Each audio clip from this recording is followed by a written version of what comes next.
ಕಲಬುರಗಿ ಜಿಲ್ಲಾ ಕನ್ನಡ ಸಾಹಿತ್ಯ ಪರಿಷತ್ತು ಇದೇ ತಿಂಗಳು 20 ಮತ್ತು 21ರಂದು ಕಲಬುರಗಿ ನಗರದ ಕನ್ನಡ ಭವನದ ಶ್ರೀ ಬಾಪುಗೌಡ ದರ್ಶನಾಪುರ ರಂಗಮಂದಿರದಲ್ಲಿ ಕಲಬುರಗಿ ಜಿಲ್ಲಾ 21ನೇ ಕನ್ನಡ ಸಾಹಿತ್ಯ ಸಮ್ಮೇಳನವನ್ನು ಪ್ರತಿಷ್ಠಿತ ಶ್ರೀ ಶರಣಬಸವೇಶ್ವರ ವಿದ್ಯಾವರ್ಧಕ ಸಂಘದ ಚೇರ್ಪರ್ಸನ್ ಆಗಿರುವ ಮಾತೋಶ್ರೀ ಡಾಕ್ಟರ್ ದಾಕ್ಷಾಯಣಿ ಎಸ್ ಅಪ್ಪ ಅವರ ಸರ್ವಾಧ್ಯಕ್ಷತೆಯಲ್ಲಿ ಅರ್ಥಪೂರ್ಣವಾದ ನುಡಿ ಜಾತ್ರೆಯನ್ನ ಹಮ್ಮಿಕೊಂಡಿದ್ದೀವಿ.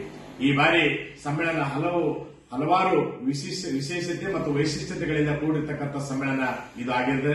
ಇದರಲ್ಲಿ ಅನೇಕ ರೀತಿಯ ವಿಶೇಷವಾಗಿರ್ತಕ್ಕಂಥ ಸಾಂದರ್ಭಿಕ ಸಂದರ್ಭಗಳಿಗೆ ಅನುಗುಣವಾಗಿ ವಿಷಯಗಳನ್ನು ಅಳವಡಿಸಿಕೊಂಡಿರ್ತಕ್ಕಂಥ ಈ ಸಮ್ಮೇಳನದಲ್ಲಿ ಈ ನಾಡಿನ ಅನೇಕ ಹಿರಿಯ ಸಾಹಿತಿಗಳು, ಚಿಂತಕರು, ಪತ್ರಕರ್ತರು ಕೂಡ ಭಾಗವಹಿಸ್ತಾ ಇದ್ದಾರೆ. ಈ ನಾಡಿನ ಅನೇಕ ಮಠಾಧೀಶರು ಕೂಡ ಈ ಕಾರ್ಯಕ್ರಮದಲ್ಲಿ ಭಾಗವಹಿಸ್ತಾ ಇದ್ದಾರೆ. ವಿವಿಧ ಜನಪ್ರತಿನಿಧಿಗಳು ಕೂಡ ಭಾಗವಹಿಸ್ತಾ ಇದ್ದಾರೆ. ಅದರ ಜೊತೆಗೇನೆ ಬಹಳ ವಿಶೇಷವಾಗಿ ಈ ಭಾಗದಲ್ಲಿ ಅನೇಕ ರೀತಿಯ ಒತ್ತಡದ ಮಧ್ಯದಲ್ಲೂ ಕೂಡ ತಮ್ಮ ಪ್ರಾಮಾಣಿಕ ಪ್ರಯತ್ನದೊಂದಿಗೆ ವೃತ್ತಿಯ ಪಾವಿತ್ರ್ಯತೆಯನ್ನು ಕಾಪಾಡಿಕೊಂಡು ಬರ್ತಿರ್ತಕ್ಕಂಥ ಪತ್ರಕರ್ತರಿಂದಲೇ ಒಂದು ವಿಶೇಷವಾದ ಕವಿಗೋಷ್ಠಿ ಕೂಡ ಏರ್ಪಡಿಸಿದ್ದೀವಿ.